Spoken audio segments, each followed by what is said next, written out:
Hi guys! Welcome to the Creative Nook. My name's Kyle. I'm here today with Karina. This is her channel. I am the guest star. Welcome. Today we are talking about philosophy.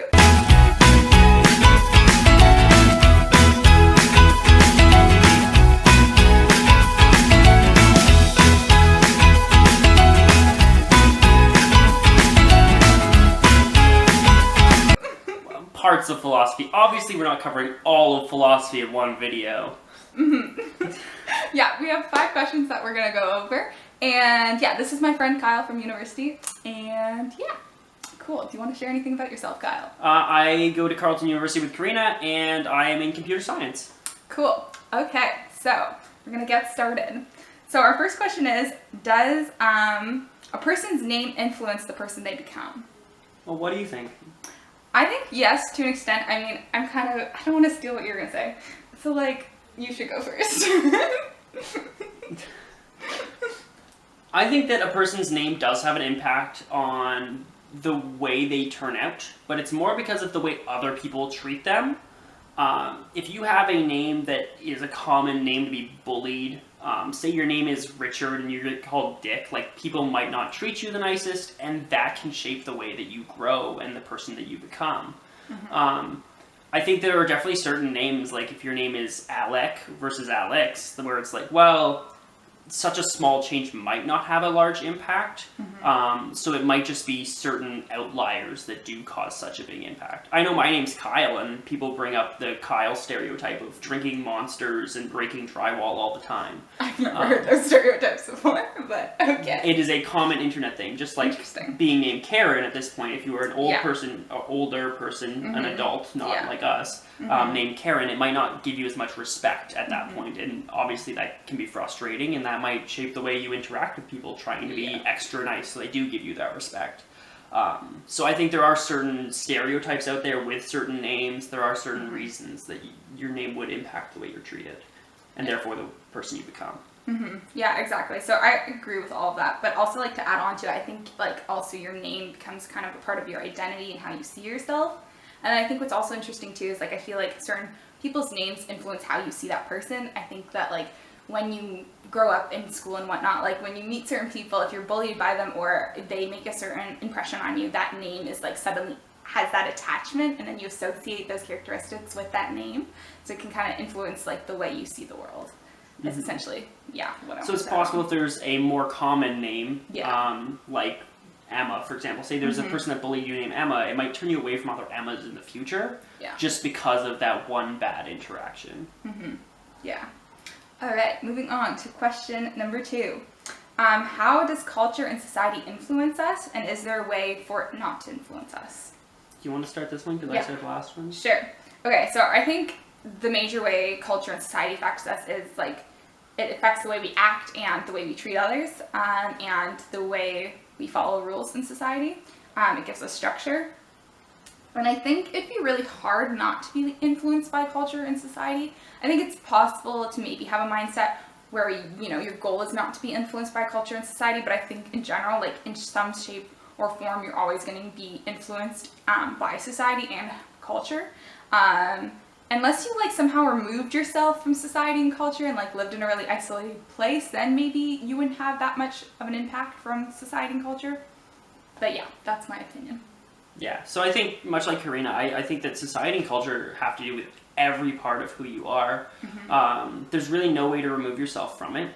And honestly, there's no real way to avoid the impact that it has on you. If you're watching perfume commercials with like very attractive, stereotypically attractive models, it's going to affect you and make you go, oh, I want this, or it might even make you look the other way and say, oh, I hate this, because it leans into that. But either way, it is having an impact on you, whether you're able to notice it or not.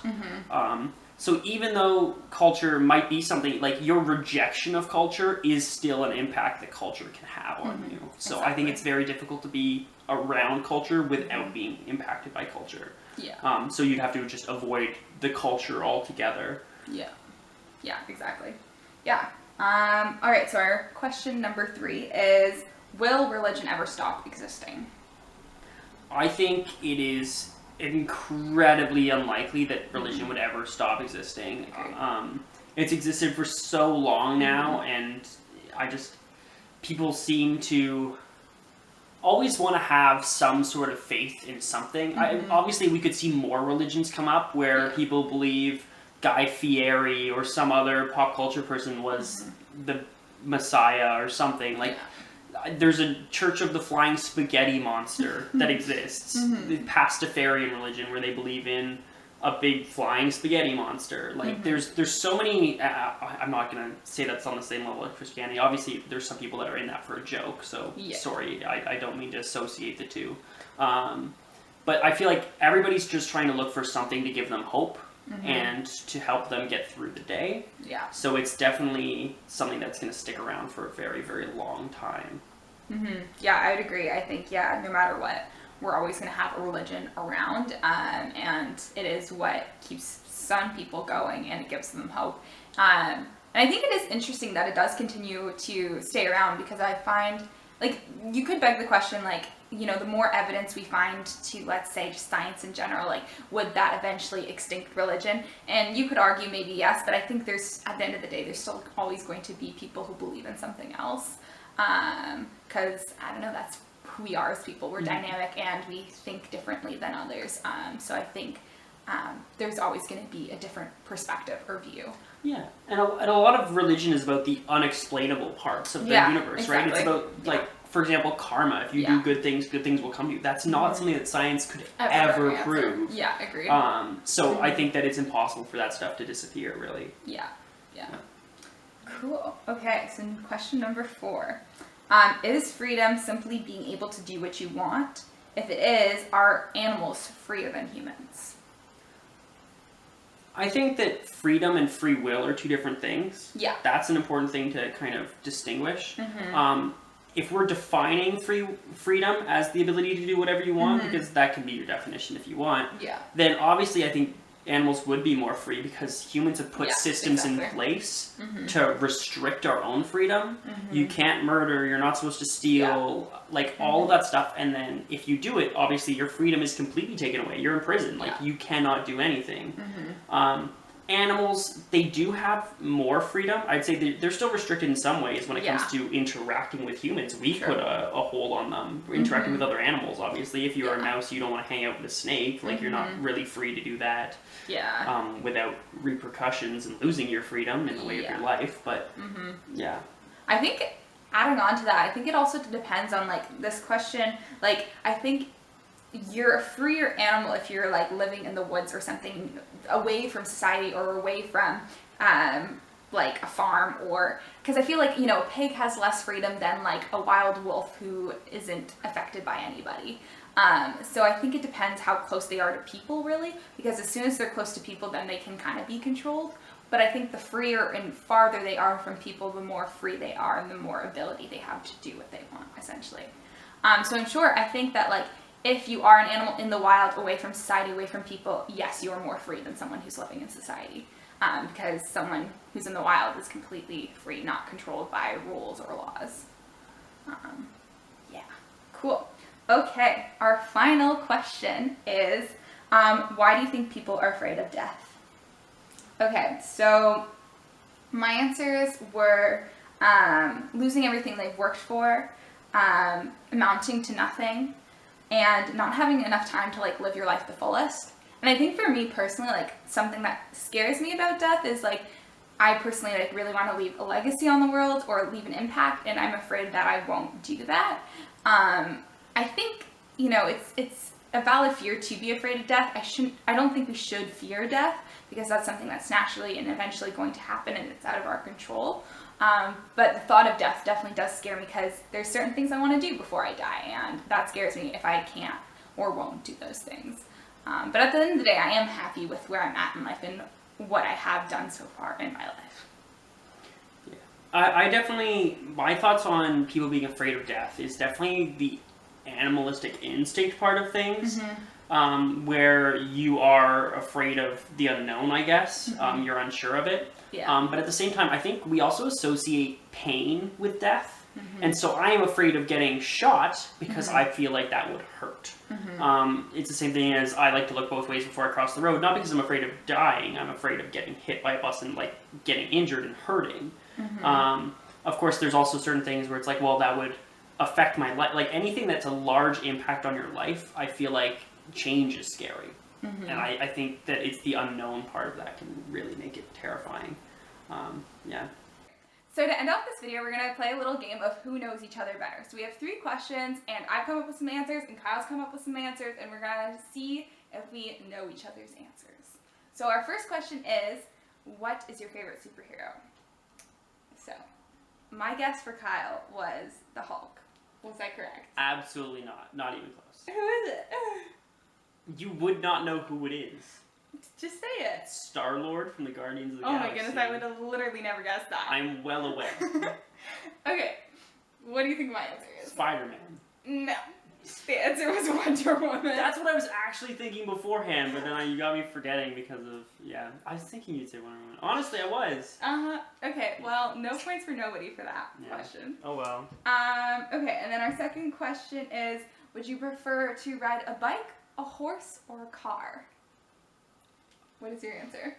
Oh wait, no, I have to say what I'm gonna guess for you first. Yeah, guess for me first. I'm gonna go with horse. Yeah, it was a horse. Yeah. Okay. Bike. Car. Car. Why would I bike? A car's I don't so know. much more You comfortable. like bikes. Okay. Well, that's 1 point for you, and 0 for you. and 0 for me. Okay. Last question is, what did you want to be when you were a little kid? You're first. I think you wanted to say fireman. You got it. Yeah, 100%. I said firefighter. 1 point for me. My guess for you was baker. No! The 2 options for that question were either interior home designer or fashion designer. You were a boring child. No, it was not. I mean, a baker would have been a cool job too. I like to bake. Comment down below if you think she's a boring child. No. I'm sorry, that's mean. Don't do that. Please don't do that. Comment below if you think I should have been a baker. Is the real question. You are a baker. Yeah, You but made it's not my cookies earlier. It's not my profession though. It could be my Helps profession me though. though. I get to eat cookies.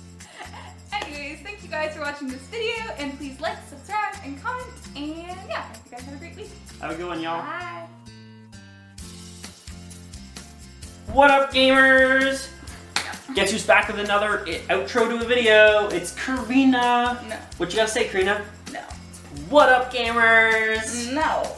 Welcome to the outro. Okay, stop. Okay.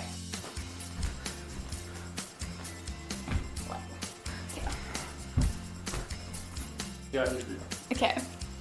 Recording. Okay. Okay. 3, 2, 1, go. Sorry. Okay. Time to break. Or stop yourself. Okay. Now you've got that on B-roll. Yeah. Okay. What up, gamers? Wait, so that's not how we're starting? No. What up, gamers? What up, gamers? What up, gamers? Wait, so that's not how we're starting? No.